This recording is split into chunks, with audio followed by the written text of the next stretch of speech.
পাক আল্লাহ তাআলা ব্যাংকে জিজ্ঞাসা করলেন, ওরে ব্যাং তুই সত্যি করে বল, তোর শরীরের দু ফোঁটা পানি দিয়ে, তোর দু ফোঁটা পেশাব দিয়ে নমরুদের অনলকুণ্ড আগুনটাকে তুই কি নেভাতে পারবি?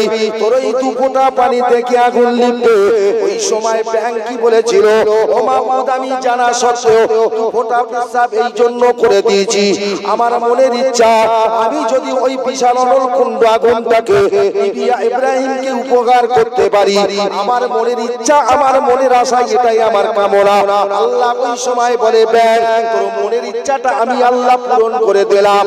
আল্লাহ কোরআনের মধ্যে আয়াত আছে, বিসমিল্লাহির রহমানির রহিম, ইয়া নারু কুনি বারদাও ওয়া সালামান আলা ইব্রাহিম, আগুন তুমি ঠান্ডা হয়ে যাও, ইব্রাহিমের জন্য শান্তির বাগিচা বেড়ে যাও। কথা বোঝা গেল? ব্যাং বলছে আল্লাহ আমি চেষ্টা করব না। কিরে আমরা যে কাজটা করতে ভয় করি, কাজটা না করতে পারলেও চেষ্টা করব না, এই চেষ্টাটাই তো করবি। তুই যখন চেষ্টা করবি, নিয়ত করবি, কাজটা করার আগে মাবুদের দরবারে কবুল হয়ে যাবে। তোর নিয়ত কি, তোর চেষ্টা কি? জলসা দেবো, এই ওমর হুজুর উঠবে, ইয়া নবী সালাম আলাইকা বলবে, গিয়ে দোয়ায় শরীক হবো, বিরিয়ানির প্যাকেট নিয়ে বাড়ি আসবো। আল্লাহ জানে না, জানে না? কথা বলছেন না কেন? ফুজবি চাচি বেলা হলি এখন নয়। আল্লাহ কথায় কথা বলবে। তাহলে আমরা যে আল্লাহকে, আমি যে আল্লাহকে ডাকার কথা বলেছি, সুবহানাল্লাহ বলতে বলেছি, আলহামদুলিল্লাহ বলতে বলেছি, এই আল্লাহকে ডাকলে লাভ না লস? কথা বলেন না? যত আল্লাহকে ডাকবেন আমার আল্লাহ তত বেজার হবে না খুশি হবে? যত ডাকবেন তত খুশি হবে। তোমার নেতাকে ভোট দিয়ে জিতিয়েছো, গদিতে বসিয়েছো, এখন নেতার চেয়ারের পাশে গিয়ে একবার ও নেতা এই প্রথম তো শুনছি বলে উত্তর দেবে না।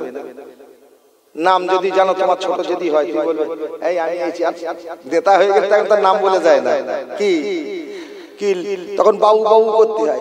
এখন যখন বাবু বাবু করবেন একবার দুবার তিনবারের মাথায় কি বলবে? তোমার ভোটে জিতে গদিতে বসেছে, তিনবারের মাথায় কি হয়েছে বলবে না? বলবে না? তোমার ভোটে গদিতে বসে যে দাদাগিরি করছে, সে তোমার তিনবার ডাকাতে রাগ করেছে। যে আমাকে সৃষ্টি করে আমি 60 বছর 70 বছর দুনিয়ায় থাকবো, যতটা আমার রুজির প্রয়োজন তিনি আমাকেই দেবেন, দিয়েছে, সেই আল্লাহকে যখন ডাকবো আল্লাহ খুশি হবে না বেজার হবে? কত খুশি হবে, কত খুশি হবে। আল্লাহ বলছেন, রাসূল বলছেন, আসমান জমিনের মাঝখানে যে ফাঁকা জায়গাটা আছে আল্লাহ নেকি দিয়ে ভরে দেবেন। জোরে বলুন সুবহানাল্লাহ। অসুবিধা হচ্ছে আপনাদের? আল্লাহকে ডাকেন, আল্লাহর সঙ্গে সম্পর্ক করেন, চিনলে বুঝলে মানলে সব। আল্লাহর ক্ষমতা নেই? আল্লাহর ক্ষমতা আছে না? একটুখানি বলি, নমরুদের আগুনটা নেভালো কে? কথা বলে আল্লাহ। এত দেরি হলো কেন? তার মানে বুঝতে পারিনি। ফের একবার বলো, মনে হয় বললি ভালো হয়। দেখ সময় অল্প, বলতে গেলে আর অন্যদিকে যাওয়া হবে না। আচ্ছা, এর তো প্রমাণ আছে নমরুদ জ্বালিয়েছে। এবারে আপনাদের কাছে আসি, আমেরিকায় আগুনটা কে জ্বালিয়েছে? একটু আগে বলছিলাম, কে জ্বালিয়েছে? কেউ বলতে পারে না। এটা গজবের আগুন। আর গজব আসে কার থেকে? কথা বলে আল্লাহ থেকে। বিশ্বের দাদা, গোটা বিশ্বে যত কান্ট্রিজ আছে, দেশ আছে, সমস্ত দেশ যে দেশকে ভয় করে, আগুন লাগার সাথে সাথে সবাই ব্যাঙের মতো ছুটেছে যদি আগুন নেভানো যায়। আল্লাহ বলছে আগুন নেভাবি। সাংবাদিকরা বলছে যে আমেরিকার মাটিতে কোনো হাওয়া ছিল না, অথচ 120 কিলোমিটার 140 কিলোমিটার বেগে হাওয়া চলছে। রেস্টেড গানের গুলি ছোটে কত জোরে, আগুন তার থেকেও গতিতে ছুটছে। আপ্রাণ চেষ্টা করছে, নেভাতে পারে না। আগুনের গতি কেরবেই বেড়ে যাচ্ছে। কিন্তু আমেরিকার মানুষ সবাই, এমনকি ডোনাল্ড ট্রাম্প পর্যন্ত ক্ষমা চেয়েছে, আর উপায় নাই। এখন ওর ক্ষমা চাওয়াটা মুদির মতন হতে পারে কি? কথা বলবো নাকি? লাথি মেরে ক্ষমা চাচ্ছে। আমি গতদিন ওকে বলেছি লাথি মেরেছে না মারেনি? আজ পর্যন্ত শুনিনি খাজা মঈনুদ্দিন চিশতির বিরুদ্ধে কোন রাজা কথা বলেছে। শুনেছে? এ বেঈমানটা উস্কে দিল।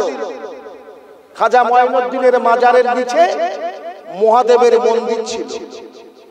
ওই 1 বছর আগে চাদর চড়িয়েছে। গত ইলেকশনের আগে চাদর মাথায় করে খাজার মাজারে চাপিয়েছে। খোদা বলছে তুই এত বড় বেড়ে গেলি, ঠিক আছে কি গো বাবু? যখন দেখেছে গোটা ভারতের জমিনে সমস্ত ধর্মের মানুষ এই আন্দোলনের বিপক্ষে, এই কথাটার বিপক্ষে সবাই বলছে এই আইন মানছি না, মানব না, তখন ও দেখেছে উপায় নাই, তাই নিজে ক্ষমা চাচ্ছে। ক্ষমা চেয়ে কদিন আগে, 1 সপ্তাহ আগে কি 10 দিন হয়ে গেছে, মাথায় চাদর নিয়ে আবার খাজার মাজারে চড়িয়ে দিয়েছে। মাঠটা কার? এই কথা বলেন কার? চেন আল্লাহকে, চেন।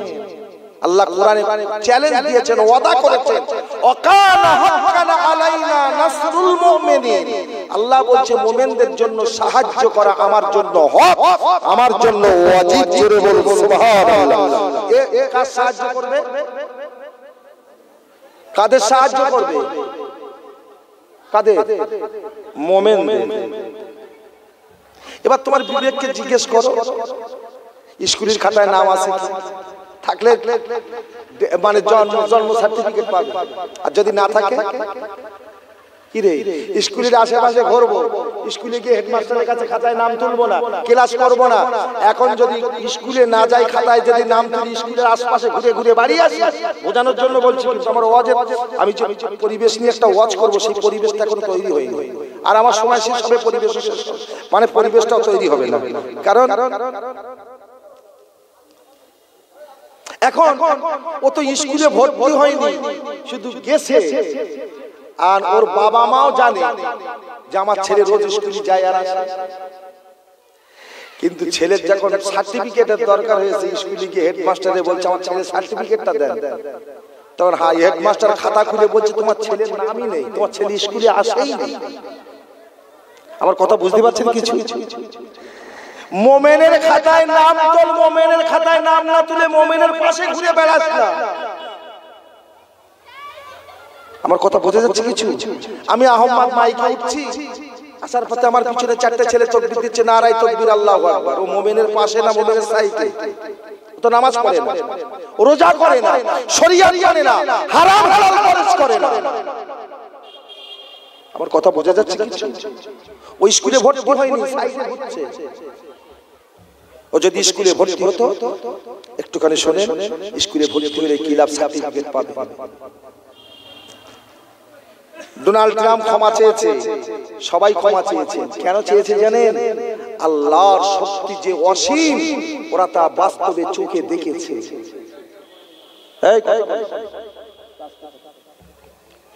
চোখে দেখেছে। কি দেখেছে? চারিদিকে দাও দাও দাও দাও করে আগুন জ্বলছে, চারিদিকে দাও দাও দাও দাও করে আগুন জ্বলছে। ওই আগুনের মাঝখানে কতগুলো আল্লাহর ঘর মসজিদ অক্ষতভাবে দাঁড়িয়ে আছে। ওই মসজিদের পাশে দাঁড়িয়ে মসজিদের মুসল্লিরা আজান দেবার নাই কানে হাত দিয়ে আজান ধ্বনি দিচ্ছে, আল্লাহু আকবার, আল্লাহু আকবার, আল্লাহু আকবার, আল্লাহু আকবার। এটাকে আল্লাহ খুশি হয় না বেজার হয়? আগুন মসজিদে লাগা তো দূরের কথা, আল্লাহকে ডাকার কারণে আগুনটা মসজিদের আশপাশ পর্যন্ত যেতে পারলে না। একটু জোরে বলা যাবে সুবহানাল্লাহ। আমি আপনাদের বুঝাতে পারছি কি জানেনি, আমরা যদি প্রকৃত মুমিন হই, আল্লাহ প্রেমিক হই, নিশ্চয়ই বিপদের আল্লাহ আমাদেরকে হেফাজত করবে।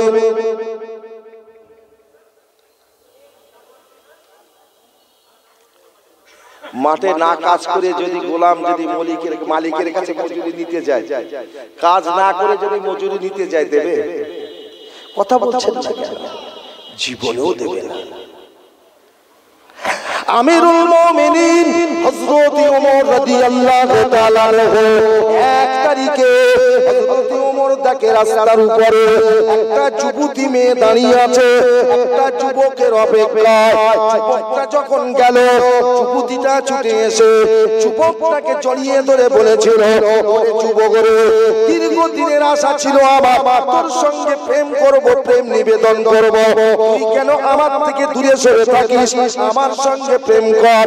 ওই সময় মেয়েটাকে বলেছিল, তুমি আমায় ছেড়ে দাও, আমি এখন আল্লাহর ধ্যানে যাই, আল্লাহর ইবাদত করতে যাই, তুমি ছেড়ে দাও, সময় যখন হবে তোমার সঙ্গে প্রেম নিবেদন করা যাবে। এটা বলছে আমি তোমাকে আর কিনা আজ থেকে কম বেশি তোমাকে 100 বছর, আপনার 1 বছর কি 2 বছর তোমাকে সময় দিলাম, তুমি মাবুদের ধ্যানে থাকো, তবে মাবুদের ধ্যান ত্যাগ করে আমার প্রেমে দেওয়ানা হয়ে আমার কাছে তুমি চলে এসো। এটার কথা শুনে ছেলেটা চলে গেল। 1-2 বছরের ভিতরে আল্লাহর ধ্যানে এমন রত হয়েছে, 2 বছর পরে যখন মেয়েটা ফিরে এলো, হযরত ওমর দেখছেন কি, ওই মেয়েটা দেখেছেন যুবকটা যখন ফিরে এসেছে, দাঁড়িয়ে বলছে, যুবক রে, আমার সঙ্গে প্রেম নিবেদন করার আগে আল্লাহর সঙ্গে ভালোবাসার জন্য ওকে 2 বছর সময় দিয়েছি, এখন 2 বছর ওভার হয়ে গেছে, ফিরে এসেছিস, আমার সঙ্গে দেখা না করলে আমি তোর সঙ্গে দেখা করছি, তবে তুই আমার সঙ্গে কি প্রেম নিবেদন করবি?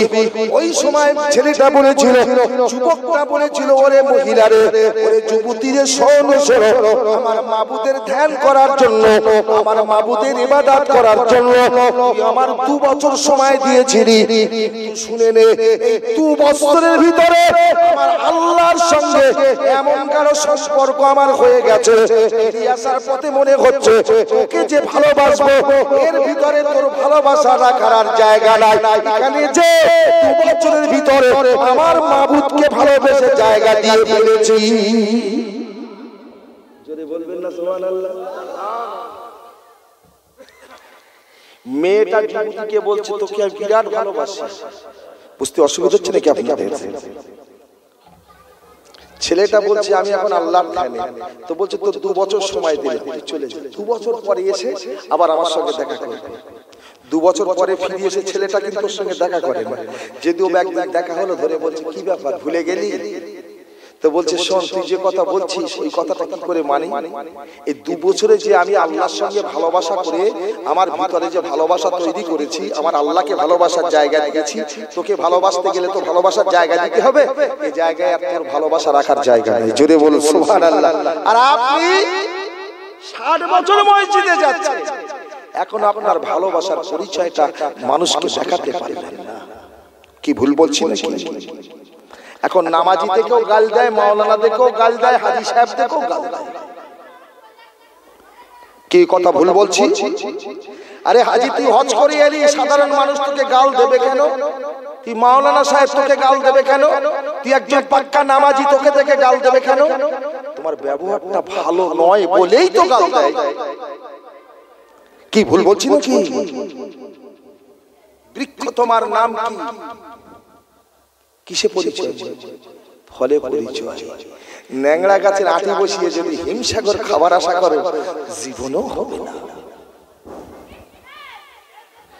আমার কথা বুঝতে পারছেন কিছু? আসবে, মানুষ আসবে। কারণ মসজিদে আমি এখন ওয়াজ করছি, মানে এখন অনেক মসজিদে হয়তো জমাত হচ্ছে, এই মাওলানা, তাই তো জমাত হচ্ছে। আল্লাহ, আমি এই প্রসঙ্গে অনেক কথা বলে ফেলেছি, তাহলে একটু আল্লাহর সঙ্গে আমাদের সম্পর্ক করার দরকার আছে না? সম্পর্ক করতে গেলে যাকে ভালোবাসি তাকে দূরে, সে যদি দূরে থাকে তখন কি মনে করি, এত দূর থেকে যদি কত দূরে আমি যদি আসতে থাকি শুনতে পাবেন, ভালোবাসার মানুষ বলে চলে যাবে। তাই আপনি দূর থেকে হাতও তুলছেন, গলাও তুলছেন, যাতে আমার আওয়াজটা শুনতে। এ তোমার এত ভালোবাসার হয়ে গেল, এর বেলা তুমি আওয়াজ দিয়ে ডাকতে পারলে যে তোমাকে এত ভালোবাসে। কত ভালো, কত ভালো, কত ভালো। একটা ছেলে বলছেন, রাসূলুল্লাহর একটা হাদিস বলছি, বলবো একটু জোরে বলবো। বিশ্ব নবী, রহমতের নবী আমার রাসূলুল্লাহর দুটো ছোট্ট হাদিস বলছি। বইটার নাম বলছি, লিখে নিন। কোন সময় স্টল থেকে, লাইব্রেরি থেকে সংগ্রহ করবেন, বইটা পড়বেন। বইটার নাম দিয়েছেন আমি কেন মুসলমান হলাম। কি বলেছি? আমি কেন মুসলমান হলাম। এই বইয়ের ভিতরে দুটো ছোট্ট হাদিস বলছি, 2 লাইনের হবে না, 1.5 লাইনও সমাপ্ত হবে না, 2 লাইনের থেকে একটু ছোট, বোঝানোর জন্য লাইনটা বললাম। লন্ডনের জমিনে এই চলে যাচ্ছে,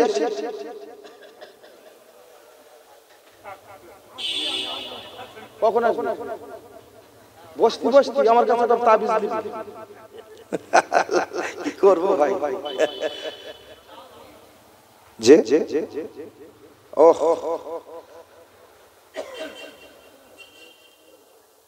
আসবে না। আমি যদি কিসসা কাহিনী বলতাম না, হয়তো কিছু 2-1 আসতো। এ তো ভাই কারুর লাগে, কারুর লাগে না। তো তবে লাগলেও যায় আসবে না, বসবে, জীবনটাকে পরিবর্তন করবে। এই তো কদিন আগে আপনারা শুনলেন না, যাদবপুরে প্রোগ্রাম ছিল ভাই। এই যাদবপুর এই জেকেরের মজলিস করবে। আমার দাদা হুজুর কেবলার খলিফা উস্তাজুল হুফাজ বড় হাফেজ সাহেব হুজুর নাম শুনেছে? ওনার সেজো বেটা একটাই ছেলে। এখন কি বলবো, ওনাকে মরহুমই বলতে হবে। আল্লামা মরহুম পীরজাদা সাইফুল্লাহ ভাই।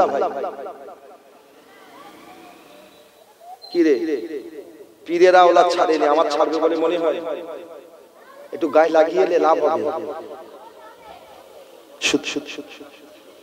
গতকালকে ছিল, খুব ভালো ভালো। তবে দোয়া করি আমরা, আমার দোয়া লাগবে কি জানি না, তবু আমাদের মনে আসে আল্লাহ ভাইজানকে জান্নাতুল ফেরদাউস নসিব করুন। সবাই জোরে বলি, জোরে বলো ভাই। আমার রাসূলুল্লাহর হাদিসটা বলবো, খুব ছোট হাদিস। লন্ডনের জমিনে, বইটার নাম বলেছি, গল্প করে কিনে নিয়ে পড়বেন। একটা মুসলিম বাড়ি, ধর্মসভা, ওরা কনফারেন্স বলে, মিটিং। আল্লাহু আকবার। আর ওই বাড়িওয়ালার একটা ছেলে, মুসলমান ছেলে, ওর একটা হিন্দু বন্ধু আছে, হিন্দু বলতে খ্রিস্টান। বন্ধুকে দাওয়াত করেছে, বন্ধু খেতে গিয়েছে। ভাই আরব দেশে যারা গিয়েছেন, আরাবিয়ানরা আরবিতে কথা বলে, আর আরাবিয়ানরা আরবিতে কথা বলতে বোঝা, আমরা কি বলি, কি বলতেছে। তো লন্ডনের ভাষা, ওই খ্রিস্টানেরা মুসলমানরা একই ভাষা বলে, বুঝতে অসুবিধা হয় না। তো ওয়াজ করছেন আলেমটা, এই লন্ডনের এই খ্রিস্টান ঘরের ছেলেটা শুনছেন, উনি ওয়াজ করছেন। রাসূলুল্লাহ বলেছেন, খুব গুরুত্বপূর্ণ কথা বলছেন, রাসূল বলেছেন, পানিতে যদি কোনো মাছি বসে, খাদ্যে পানি মাছি বসে না, বসে। যিনি বলছেন মাছি মশা তাড়ান, ডেঙ্গুর হাত থেকে, ডায়রিয়ার হাত থেকে নিজেকে বাঁচান, আবিষ্কার কে করেছেন, কোথায় পেয়েছে একটু শুনুন। এই আবিষ্কার 1500 বছর আগে মানবতার নবী মদিনার কামলিওয়ালা করে গেছেন। জোরে বলুন সুবহানাল্লাহ। নবী বলছেন, পানিতে যদি মাছি বসে, ওই মাছিটা তাড়িয়ে দিয়ে পানিটা খাবেন না, পেটের রোগ হবে। একটা হাদিস। 2 নম্বর, রাসূল বললেন, পানিতে যদি মাছি বসে, মাছিটা ধরবেন, পানিতে ডুবিয়ে দেবেন, তারপরে পানিটা খাবেন, পেটের রোগ হবে না। নবী বলেও দিলেন। কি বলেছেন? প্রথম নাম্বারটা, পানিতে মাছি বসলে মাছি তাড়িয়ে দিয়ে পানিটা খাবেন না, পেটের রোগ হবে। রাসূল বলছেন মাছির ডানায় জীবাণু পয়জন আছে, বসার সাথে সাথে মাছি যখন দানাটা বিছিয়ে দেয় ওই জীবাণুটা পানির সঙ্গে মিশে যায়, খাদ্যের সঙ্গে মিশে যায়, কারণে খাদ্যটা পানিটা বিষাক্ত হয়ে যায়, খেলে পেটের রোগ হয়। 2 নম্বর রাসূল বলছেন মাছিটা পানিতে বসলে তাড়িয়ে দেবেন না, ধরবেন, পানিতে ডুবিয়ে দিয়ে পানিটা খাবেন, পেটের রোগ হবে না। নবী বলছে ডানায় যেমন বিষাক্ত পয়জন আছে, আবার ওই বিষাক্ত পয়জনটাকে শোধন করার জন্য ওই মুখে, মাছির মাথায় মুখে এক ধরনের নালা আছে, ওই নালাটা বিষাক্ত পানিতে ছোঁয়া লেগে গেলে বিষাক্ত পানিটা শোধন হয়ে যাবে। জোরে বলুন সুবহানাল্লাহ। আল্লাহ। বিশ্বনবীর এই হাদিস দুটো শুনে খ্রিস্টান ঘরের ছেলেটা বলছে তাই তো, কতটা সত্য কতটা মিথ্যা একটু যাচাই করতে হবে, প্রমাণ করতে হবে। ওই সময় লন্ডনের ছেলেটা বাড়ি চলে গেলেন, বাড়িতে গিয়ে পরীক্ষা করার জন্য প্রথম একটা পাত্রে পানি দিয়ে পানিটা বসিয়ে দিলেন। মাছি কোথায় ছিল উড়িয়ে এসে বসেছে, দানাটা বিছিয়ে দিয়েছে, ওই পানিটা নিয়ে চলে গেল কোথায়, ল্যাবরেটরিতে গিয়ে বলছেন পানিটা পরীক্ষা করুন। পরীক্ষা করে ডাক্তার বাবু বলছে এই পানিটা বিষাক্ত পানি, খাবেন না, খেলে পেটের রোগ হবে, শরীর খারাপ করবে।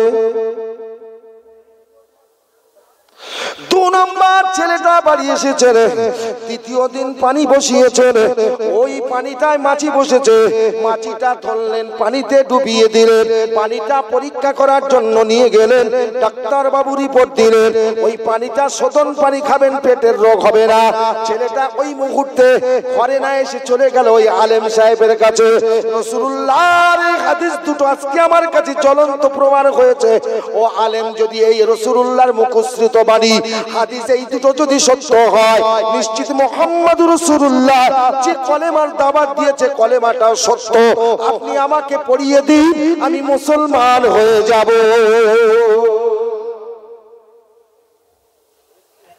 নবীর কথা বলছি রে পাগল, নবী যা বলে গেছে সত্য না মিথ্যা? জোরে বলে। কিন্তু আমরা মানি না, মানলে আমরা কামিয়াবি হতাম, লাভবান হতাম, উপকৃত হতাম। যারা মেনেছে, মানার পরেও মাবুদকে কত ভয় করেছে, মানার পরেও কত ভয় করেছেন। আপনাদের অসুবিধা হচ্ছে না তো? একটু জিজ্ঞেস করছি। দরুদ শরীফ পড়বেন? হ্যাঁ, একটু আওয়াজ দিয়ে দরুদ শরীফ।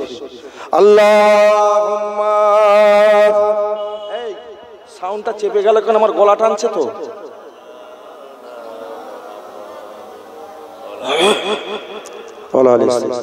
হ্যাঁ, খেচা খেচা করবি না।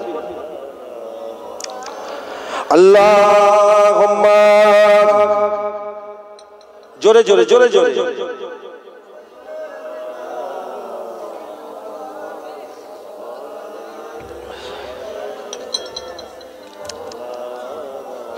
বত পূজা হলো রে দূর, পালালো পূজারি, পতখানা কাবা হলো সবই দয়াকারী।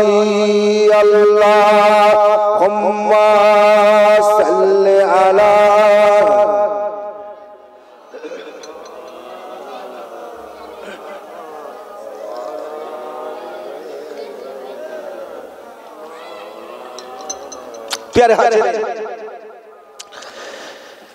যারা নবীকে ভালোবেসেছেন, বাসার পরেও আল্লাহকে যারা এক বলে স্বীকার করেছেন, করার পরেও আল্লাহর হুকুমগুলো আমল করার পরেও আল্লাহর ভয় কত করেছেন। ভাই একটু বোঝানোর জন্য বলছি, যেন কিছু মনে নেবেন না। যখন বাপের কিছু ছিল না, আমার কিচ্ছু ছিল না, তখন ধর্মের কাজ আমার দ্বারা অনেক হয়েছে। যখন ধর্মের কাজ করে একটু উন্নতি, মানে জায়গা জমি বলো আর টাকা পয়সা বলো একটু বেড়ে গেছে, তখন ধর্মের কাজ যে হারে ছিল এর আগে সেটা অনেকটা কমে গেছে। কমার কারণটা জিজ্ঞাসা করলে বলে ভাই মাঠ থাকাই না মসজিদ, তাই তো নাকি? শোনো, যারা আল্লাহকে ভয় করে তাদের পরিচয় শোনো। আমার বিশ্ব নবী সাল্লাল্লাহু আলাইহি সাল্লাম মদিনার মসজিদে বসে ওয়াজ করছেন, আর ওই সময় সেই সময়ের কথা বলছি, সেই রাসূলুল্লাহর জামানার কথা বলছি, মক্কার জমিনে একটা ধনী ব্যক্তি ছিল। সেই ব্যক্তির 1000 বিঘে খেজুর বাগান ছিল। কত বলেছি? 1000 বিঘে খেজুর বাগান। একটাই মাত্র ছেলে, ছেলেটার নাম হলো মুসাব। কি নাম বলেছি? মুসাব। নিজের সহপাঠীদের সঙ্গে আলোচনা করতে করতে বলছে, পূর্ণ কথা শুনে শুনে শুনে শুনে আমার আর ভালো লাগে না, নতুন কথা কোথায় শুনতে পাওয়া যাবে তো বলতো। তাহলে নতুন তত্ত্ব, নতুন কথা যদি শুনতে চাও এই মুহূর্তে চলে যাও মদিনার জমিন, মদিনার মাটি। এই ভুল হয়ে গেল, মক্কার জমিনে। মক্কায় গিয়ে দেখবে আব্দুল্লাহর তনায় মা আমিনার লাল, রহমতের নবী, মদিনার কামলিওয়ালা নতুন নতুন কথা বলছেন। ঠিকানা নিল, আস্তে আস্তে গেলে গিয়ে বলছে তোমার নতুন কথা তো অনেক শুনছি, তুমি বলছো, আমি এসেছি একটু শুনতে, আমাকে একটু শোনাবে। যেই বলেছে মুসাব, রাসূলুল্লাহ বলছে যখন শুনতে এসেছে শোনাতে হবে, খুব মন দিয়ে শুনবেন। আমি 1 ঘন্টার কাছাকাছি হয়ে গেল মনে আওয়াজ করছি, 1 ঘন্টার ওয়াজ হয়ে গেছে। কতটা তোমার দিলে অন্তরে কতটা আল্লাহ রাসূলের ভালোবাসা তৈরি হয়েছে, ভয় কতটা তৈরি হয়েছে জানেন। 1 ঘন্টার কাছাকাছি হয়ে গেছে, একটুকুন বাকি ঘড়ি ঠিক আছে তো? যে কি বলছিলাম, মুসাবের কথা বলছিলাম। কতটা সত্য কতটা মিথ্যা একটু প্রমাণ করে নেবেন। তো বলছে এ যখন এসেছে তাহলে একে শোনাতে হবে। আমি একটু নতুন কথা শোনাবো। আচ্ছা, নবীর কাছে নতুন কথা বলতে কিছু ছিল? যেটা আজ আপনি শুনছেন সেদিনে এই কথাটাই ছিল। আজ আপনি যেটা শুনছেন, আপনার মাদ্রাসায় বাচ্চাদের পড়াশোনা করা হয় না? এই পড়ান না, পড়ান না, কি পড়ায়? এই যে কোরআনটা পড়ায় মাদ্রাসায় শেখায়, এই কোরআনটা কি আজকের দিনের কোরআন? আমার রাসূলুল্লাহর কাছে যে কোরআন আল্লাহ অবতীর্ণ করেছিলেন সেই কোরআন, এর বয়স কম বেশি 1500 বছর, তাই তো নাকি? তাহলে এ গেছে নতুন কথা শুনতে। নবী যে কথাগুলো বলবে সে কি নবীর কথা? রাসূলুল্লাহ কি করলেন? মুসাবের বুকে হাতটা রাখলেন। কোথায় রেখেছেন? বুকে। আপনারা বলুন, বড্ড পিপাসা পেয়েছে, পিপাসা নিবারণ করতে ছুটে যান বাড়ি। এখন সব বাড়ি বাড়ি ফ্রিজ, ফ্রিজে ঠান্ডা পানি খেলে গলাটা শুকিয়েছিল পুরো ঠান্ডা হয়ে যাবে। আমি ভাই, গলাটা শুকিয়ে গিয়েছে, ফ্রিজের পানি খেয়ে আপনি গলাটা ঠান্ডা করলেন। আপনার বুকটা যে ঝাঁঝরা হয়ে গেছে, বুকটা যে জ্বলে গেছে, এই জ্বলন্ত দেহটাকে, জ্বলন্ত সিনাটাকে আপনি যদি ফ্রিজের পানির মতো ঠান্ডা করতে চান, এই ফ্রিজের পানিতে ঠান্ডা হবে বলে মনে হয় না। আপনি একবার আল্লাহর কোরআনটা হাতে নেন আর বুকের সঙ্গে চেপে ধরে দাঁড়িয়ে যান, দেখবেন আল্লাহর কোরআনটা যখনই আপনি বুকে নেবেন আপনার বুকটা ফ্রিজের থেকেও ঠান্ডা হয়ে যাবে। জোরে বলুন সুবহানাল্লাহ। কথাটা বললাম নাকি? এইটা প্রমাণ যদি করতে হয় কাল সকালে, এখন না কাল সকালে ওযু করে কোরআনটা নিয়ে বুকে দেবেন। সবাইকে বলছি, বুকে যদি ব্যথা থাকে, বুকে যদি কষ্ট থাকে, বুকে যদি জ্বালা থাকে, এই জ্বালা নিবারণের জন্য কোরআনটা বুকে নেবে, সব ঠান্ডা হয়ে যাবে। তাহলে রাসূল হাত রেখেছেন মুসাবের বুকে। রাসূল কি পড়ছেন? কোরআনের একটা আয়াত। রাসূলুল্লাহ কোরআন পড়লেন, মুসাহাব শুনলেন, আল্লাহর নবী কোরআন পড়লেন, মুসাব শুনলেন। কিতাবের মধ্যে লেখা আছে হযরত মুসাবের বুক থেকে রহমতের নবী যখন হাত তুলে নিয়ে জিজ্ঞাসা করেছিল, ও বাবা মুসাব, তুমি আমার কাছে নতুন কথা শুনতে এসেছিলে? আমি রাসূলুল্লাহ তোমার বুকে হাত রেখে আল্লাহ পাকের পাক কালাম কোরআন শরীফ তেলাওয়াত করেছি। এখন হাতটা উঠিয়ে নিয়েছি, তোমাকে জিজ্ঞাসা করছি, আমার হাতটা তোমার বুকে যতক্ষণ ছিল বুকটা তোমার কেমন ছিল? ইয়া রাসূলুল্লাহ হাবিবাল্লাহ, আল্লাহর হাবিবাল্লাহ নবী গো, যে বুকটা শুকনো হয়েছিল, ঝাঁঝরা হয়েছিল, ইয়া রাসূলুল্লাহ হাবিবাল্লাহ, আপনি যে কোরআনের দাওয়াত দেন, যে কোরআন জান্নাতের দিশা দিয়েছে, ইয়া রাসূলুল্লাহ হাবিবাল্লাহ, আপনি যখন আমার বুকে হাত দিয়ে কোরআনটা তেলাওয়াত করলেন, আমার বুকটা যেন জান্নাতের টুকরা হয়ে গিয়েছে।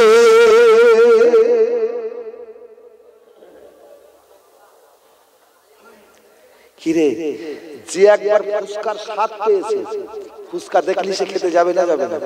এই কথা বলেন না। হায় হায় হায়, যে খায়নি একবার জোর করে খাওয়ান, যদি গালে ভালো লেগে যায় ও বিকেল হলেই যাবে চাটনি বাজারে ফুসকা খেতে। আমার কথা বুঝতে পারছেন কিছু? মুসাব খায়নি, খেয়েছেন। কি খেয়েছেন? কোরআনের মধু খেয়েছেন। আর ভুলবেন, শুধু কোরআন শোনার জন্য সারাদিন রাসূলুল্লাহর কাছে কাটিয়ে দিতেন। জোরে বলবেন না সুবহানাল্লাহ। এইভাবে কিছুদিন যাবার পরে মা জিজ্ঞাসা করছে, তুমি বেটা, তোমার আব্বা নেই, 1000 বিঘে খেজুর বাগান দেখভাল করতে তো তোমারই দায়িত্ব, তুমি কোথায় থাকো? তাহলে মা, আমি আব্দুল্লাহর বেটা মুহাম্মদ রাসূলুল্লাহ সাল্লাল্লাহু আলাইহি ওয়াসাল্লামের কাছে একটু সময় দিই। মা জিজ্ঞাসা করছে, তুমি সময় দাও ঠিক আছে বাবা, তা মুহাম্মদের সঙ্গে তুমি ওর মনের সঙ্গে তোমার মনটা মিলে যায় নাই তো? জিজ্ঞাসা করছেন। মা বলছে, তা যদি, ছেলে বলছে, মা তা যদি মিলে যায়, কথাগুলো খুব সুন্দর, খুব মিষ্টি, মা আমার তো মিলিয়ে গিয়েছে, তুমি একটু মিলিয়ে নাও না। মা শুনে তেলে বেগুনে, যেমন বেগুনি হয় তো তেলে দিলে কিরম হয়, তো মা যেন মনে হচ্ছে ওই বেগুনির মতন হচ্ছে। বলিস কি, তুই কলেমা পড়েছিস? মা পড়েছি, মানে অনেক আগে, তোমার বলার আগে পড়ে ফেলেছি। মুসাবের মা দেখলেন এ বেটা পালু করতে গেলে কিছু কিছু বুদ্ধিজীবীর দরকার হবে। ওই সময় মুসাবের মা দাওয়াত করলেন আবু জাহেলকে, মুসাবের মা দাওয়াত করলেন আবু লাহাবকে, মুসাবের মা দাওয়াত করলেন আবু লাহাব, উতবা, সাইবাকে, এমন করে বিশিষ্ট বিশিষ্ট মক্কার কাফিরদেরকে দাওয়াত করে মুসাবের মা বাড়িতে ডেকে আনলেন। ডেকে আনার পরে হযরতে মুসাবকে ডেকে বলল, ও বাবা মুসাব, কোথায় আছো? আম্মা, আমি ঘরে আছি, একটু বেরিয়ে এসো। হযরতে মুসাব যখন ঘর থেকে বার হলো, মা বার হওয়ার পরে মাকে জিজ্ঞাসা করছেন, মা এই মানুষগুলো তো আমার বাড়িতে কোনোদিন দেখিনি, আজ কেন এরা আমার বাড়িতে এলো? আবু জেহেলের সামনে কথা বলার সাহস কার ছিল? আর মুসাব বলছে, এরা কেন? আবু জেহেল, আবু লাহাব, উতবা, সাইবা কেন? মা কি বলছে শুনবে?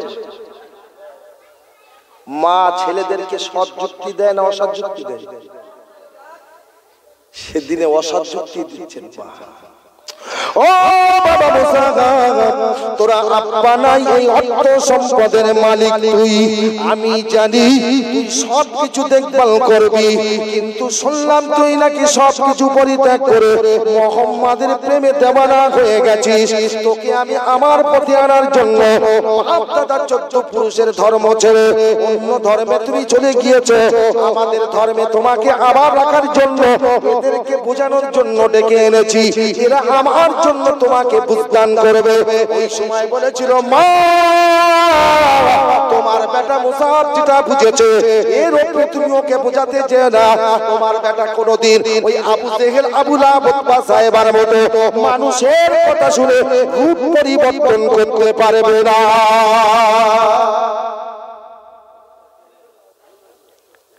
ভেবেছো ও বলবে তাই আমি ওর কথা শুনবো? কে? হটিয়ে দাও।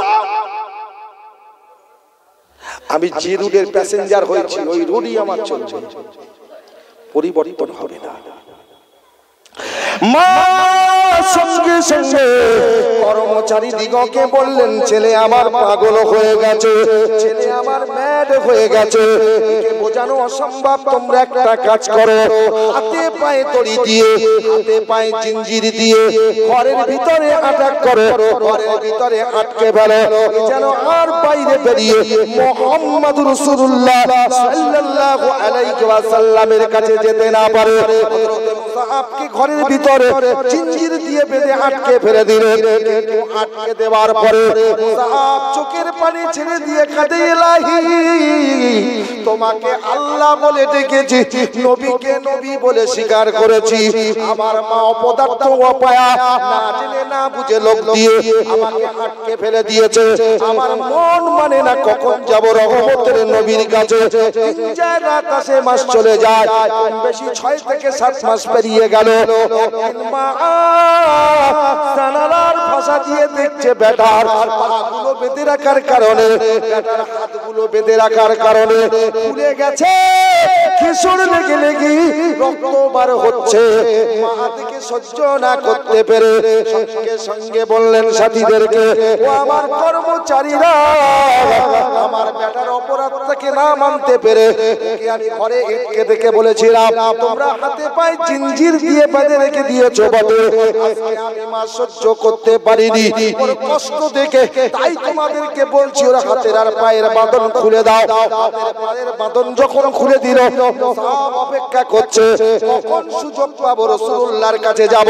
ওই অবস্থায় হাঁটার কোনো ক্ষমতা ছিল না, পাগুলো এত ফুলা ফুলেছে, রক্ত ঝরে ঝরে মুসাআবের দেহটা দক্ষিণ হয়ে গিয়েছে। তারপরে রাসূলুল্লাহর ভালোবাসায় নবীকে দেখার জন্য খিচড়ে খিচড়ে কষ্ট করে করে আমার রাসূলুল্লাহর কাছে গিয়ে হাজির হলো।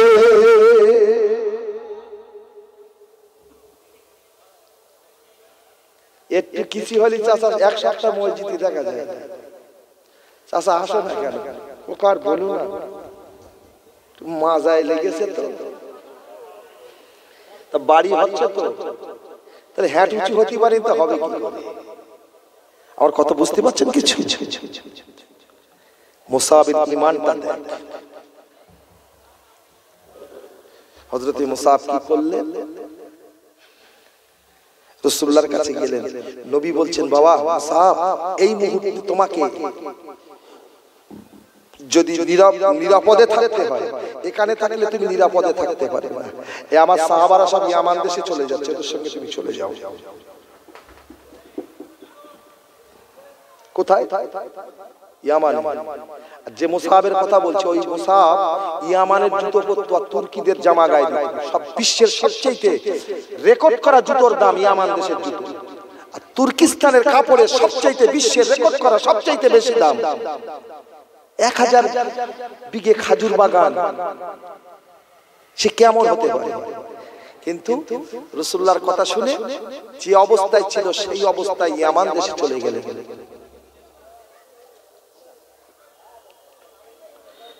এক মাস পরে ফিরে এসেছে, কমাস পরে সফর থেকে সাহাবারা ফিরে এসেছে, মুসাআব ফিরে এসেছে। আসার পরে মায়ের কাছে ফেরত গেলেন না, কিন্তু মা তো কিছুদিন দেখে না, মনটা খুব খারাপ। হাজার হোক মা এই কথা বলেন না। এবার বেটার জন্য রাস্তায় নেমে পড়েছে। দেখে একদিন মুসাআব, মা দেখছে রাস্তার ধারে ধুলোর উপরে ছেঁড়া কোড়া জামা গায়ে দিয়ে বেটা পড়ে আছে, ঘুমাচ্ছে।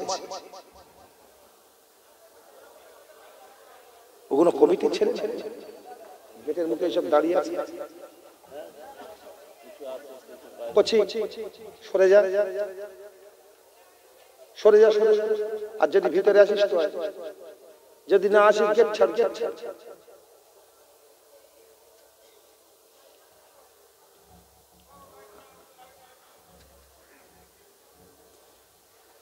আল্লাহ ওদের একদিন হেদায়েত দেবে কি ভাই, ঠিক কি?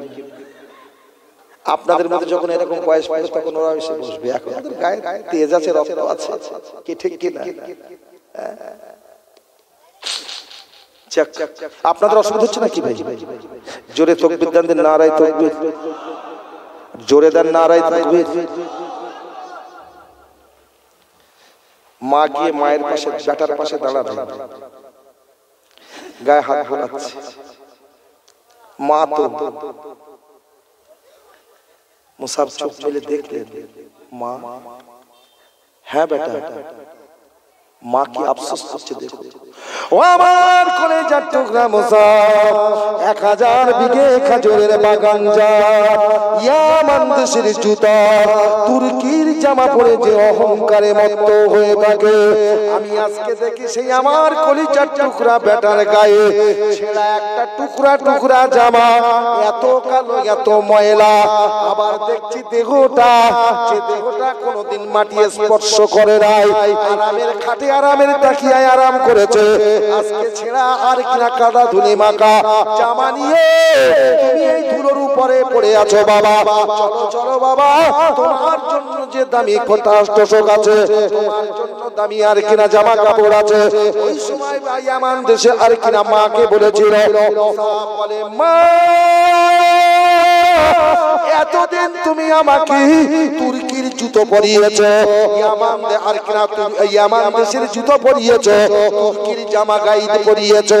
ও মা জননী, তোমার চোখে এত ভালো লেগেছিল, তুমি আজকে আমার যে পোশাকটা পরো নাই, আমি যে খাটে না শুয়ে গদি ধুলোয় শুয়ে আছি, তুমি মনে করে দেখেছো সবকিছু, দেখার পরে তোমার মনে মনে হয় যে বেটার দেহটা খাটের সঙ্গে সম্পর্ক রেখেছিল, তার গায়ে তুর্কির জামা, ইয়ামান দেশের জুতো ছিল, তার গায়ে ছেঁড়া কালো জামা কেন?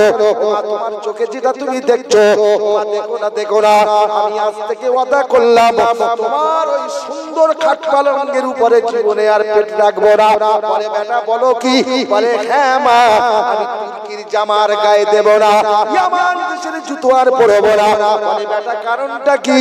বলে মা, আমি যে পরনায় জামাটা পরে আছি, এই জামাটা পরিধান করে এই ধুলোর উপরে শুয়ে আছি, আমি আমার জীবনে অনেক খাটে অনেক তাকিয়ায় শুয়ে আরাম করেছি, কিন্তু আমি আজ কদিন এই ধুলোয় শুয়ে আরাম করছি। ওমা, ওতে যা আরাম পেয়েছি, এই ধুলোয় ছেঁড়া জামা গায়ে দিয়ে আমি যেন আল্লাহর জান্নাতের আরামের তাকিয়ায় শুয়ে রাত আর দিন কাটাতেছি।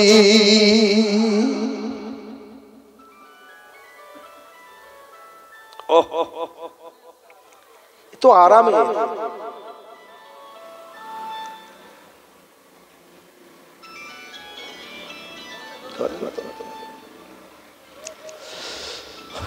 আল্লাহ। চলো বাবা বাড়ি চলো। ওই সময় বলেছিল মা, তুমি যত বোঝাও না কেন, তোমার মুসাব আর কোনোদিন বাড়ি যাবে না। মা সঙ্গে সঙ্গে বলে দিল, আজ থেকে তুই যখন আমার কথা শুনবি না, আমি তোকে পুত্র দিয়ে দিলাম। এবার মুসাব কাঁদছে, দেখবে এই তোমাদের ওয়াজ করছি, এতক্ষণ মুসাবের ওয়াজ করেছি। আল্লাহর হক মানা যেমন আমাদের জন্য ফরজ, বাপ মায়ের হক মানাটা কি? মুসা মায়ের এই কথা শোনা মাত্র আল্লাহর কাছে হাত তুলে দোয়া করে, ইয়া রব, আমার আল্লাহ, এতদিন এই ধুলোয় শুয়ে কাটিয়েছি, যাব আমার মা সেদিন, যেদিন কলেমা পড়ে রহমতের নবীর দলভুক্ত হবে, কিন্তু আমার মা আমার এই পরিচয় পেয়ে আমাকে ফেরাতে না পেরে মা আমাকে আজকে তেজ্য পুত্র দিয়ে দিয়েছে।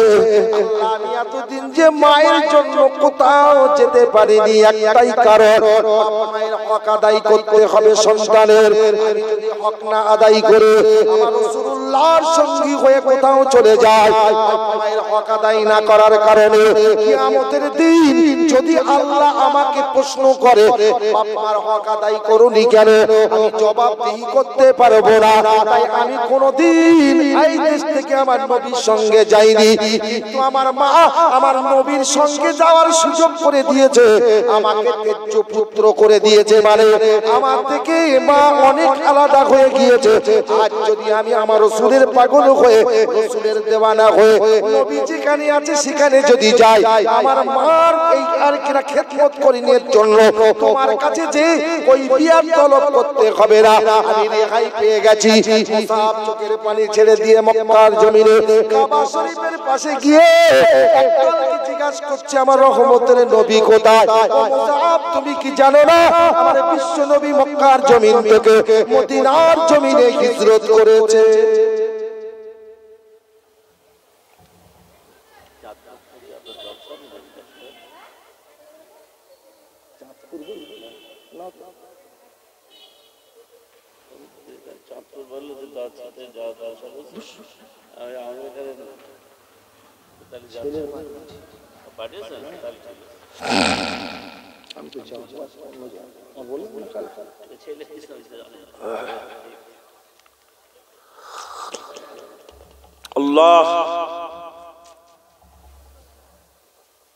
আমি এখান থেকে আপনাদের এখান থেকে বিদায় নিয়ে যাব।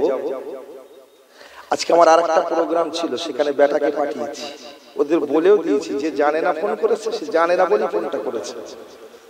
আমি একটু আজকে নিয়ত করেছি ভাই, টিকিটও হয়ে গেছে 12টা 20-তে আমার ফ্লাইট, আমি আসামে যাব। কথা বুঝতে পেরেছেন তো? না জেনে আর এই জলসা করতে করতে ফোন আসা মানে খুব বিরক্ত ভাই। মাওলানা ছিল বলে ধরতে পেরেছে, কারণ আপনারা আমার মুখের দিকে তাকিয়ে থাকবেন না, আমি ফোনে ওদের সঙ্গে কথা বলবো যে কিরকম পানা হয়, কি কথা বুঝতে পারেন? যাই হোক, আপনাদের অসুবিধা হচ্ছে না তো ভাই? জোরে তোরস্বরী পড়ুন আল্লাহুম্মা। আওয়াজ নাই কেন? জোরে জোরে।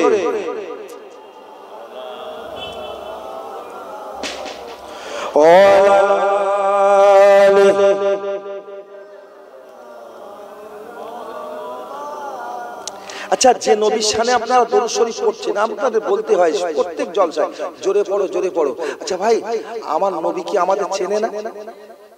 এ কথা বলছেন না কেন? আমাদের নবী আমাদের চেনে? কই নবীর কাছে গিয়ে পরিচয় দিয়েছে?